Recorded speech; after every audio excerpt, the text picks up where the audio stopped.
తిరుగులేని సరస్వతీ కటాక్షం, తిరుగులేని జ్ఞాపక శక్తి, అంత గొప్ప మేధా సంపత్తి. వాడి శరీరం అంతా కూడా పూతము పవిత్రమైపోతుంది. అటువంటి చరణోదకాన్ని తాను పుచ్చుకుని చీకడుక్కుని ఇప్పుడు ఉద్ధరుడితో తీర్థం తీసి ధర్మపత్నికి ఇచ్చాడు. ఆమె 3 మాటలు పుచ్చుకుని చీకడుక్కుంది. ఇప్పుడు పాదములు పైకెత్తమని జాగ్రత్తగా తీర్థం పళ్ళెం తీసి పక్కన పెట్టి తన ఉత్తరీయం తీసి ఉత్తరీయంతో ఆ 4 పాదములు పొడిగా చక్కగా తుడిచాడు. తుడిచి ఇప్పుడు ఆ శంకరుడి యొక్క పాదములకు చందనాలంకారం చేశాడు. చేసి ఆ పాదములకు లత్తుక పెట్టాడు. అట్లాగే అమ్మవారి పాదాలకి పసుపు రాశాడు. రాసి అమ్మవారి పాదములకు లత్తుక అలంకారం చేశాడు. ఇప్పుడు ఆ పాదముల మీద ఇలా 2 గీతలు పెట్టి చుక్క పెట్టాడు. 4 వేళ్ల మీద లత్తుక అలంకారం చేశాడు. ఇక్కడేమో శంకరుడి పాదాలకి గంధం అలదపడి లత్తుక పెట్టాడు. అమ్మవారికి పసుపు రాసి లత్తుక పెట్టాడు.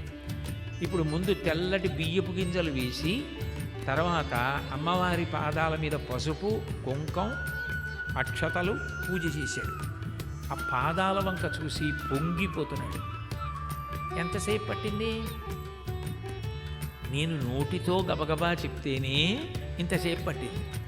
పాదయోహపాద్యం సమర్పయామి అని తమలపాకుతో ఇలా అనేసి అయిపోయిందని కూడా అనొచ్చు. ఈశ్వరుడు దాన్ని తంతు అంటాడు. ఇదో అర్థం లేని విషయం.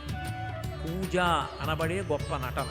మంత్రపుష్పం చెప్పడం వరకు చేసేటటువంటి ఉపచారములు స్వీకరించుట కొరకు నువ్వు ఇట్లాగే పీఠం మీద కూర్చుని స్వీకరించి నన్ను అనుగ్రహించదవుగాక అని అడగడం ఆవాహన. అసలు ముందు ప్రేమ, భక్తి అక్కడ మొదలైతే దాని యొక్క విస్తరణ తంతువుగా వెళ్ళడం పూజ అంటారు. ఒక్కొక్కసారి మనసు నిలబెట్టడానికి మనసు చేత వ్యాయామం చేయిస్తారు పూజలు. వ్యాయామం మనసుకు ఉండడం ఏమిటండి అని మీకు అనుమానం రావచ్చు. అంగపూజ అని ఉంటుంది. అమ్మవారిగా చూస్తే భగవంతుణ్ణి తల నుంచి పాదముల వరకు చేస్తారు. పురుషుడిగా చూస్తే పాదముల నుంచి తల వరకు చేస్తారు. అందుకే మీరు లలితా సహస్రనామ స్తోత్రం చూడండి. అమ్మవారిని తల దగ్గర మొదలుపెట్టి చిట్ట చివర పాదముల దగ్గరికి వస్తారు. పురుషస్వరూపంగా చెప్తే పాదముల దగ్గర మొదలుపెట్టి తల వరకు చెప్తారు. అది చెప్పేటప్పుడు ఏం చేస్తారంటే పాదముల దగ్గర మొదలుపెట్టి పాదౌ పూజయామి, గుల్భౌ పూజయామి అని ఏదో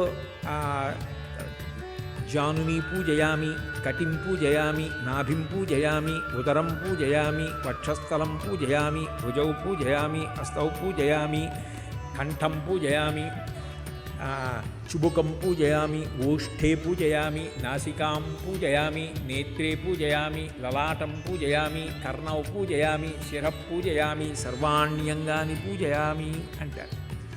అంటే దాని అర్థం ఏంటంటే మీరు ఇది చెప్తూ కళ్ళు మూసుకొని ఇలా వేస్తూ ఉంటే మీకు పాదౌ పూజయామి అంటే నోటితో అన్నదాన్ని మనసు అంత వేగంగా చూడాలి. పాదౌ పూజయామి అంటే మనసుతో చూసి పాదముల మీద పడాలి. గుల్భౌ పూజయామి అంటే పిక్కల మీద పడాలి. ఏదో జానుని పూజయామి మోకాళ్ళ మీద పడాలి. ఉరుం పూజయామి తొడల మీద పడాలి. నాభిం పూజయామి బొడ్డు మీద పడాలి. ఉదరం పూజయామి పొట్ట మీద పడాలి. వక్షస్థలం పూజయామి గుండెల మీద పడాలి. చిట్ట చివరికి శిరః పూజయామి తల మీద చేయాలి. సర్వాణ్యంగాని పూజయామి జాజిపూలు తల మీద వదిలిపెడితే ఎంత వేగంగా పాదముల మీదకు వచ్చి పడతాయో అంత వేగంగా తల నుంచి పాదముల వరకు మీరు చూడగలగాలి. ఎట్లా? మనసుతో. అందుకని అంగపూజ, అధ అంగపూజ. అధ అంటే తర్వాత, అధ అంగపూజ, అధాంగపూజ అంటుంటారు. అంటే అది దేని కొరకు అంటే మీ మనసు నిలబెట్టగలిగారా లేదా అన్నదాన్ని పరిశీలించుకోవడానికి మధ్యలో అంగపూజ చేయిస్తారు. ఒకరోజు కనీసం వారంలో ఒక్కరోజు నా మనసు భగవంతుడి మీద అట్లా నిలబడుతోందా, నేను భగవత్ స్వరూపాన్ని అలా చూడగలనా అని తనకి తాను పరిశీలించుకోవడానికి అంగపూజ చేసి చూస్తారు. అంటే మనసులో నేను అట్లా భగవంతుని యొక్క రూపాన్ని పట్టుకున్నానా అన్నదాని కొరకు.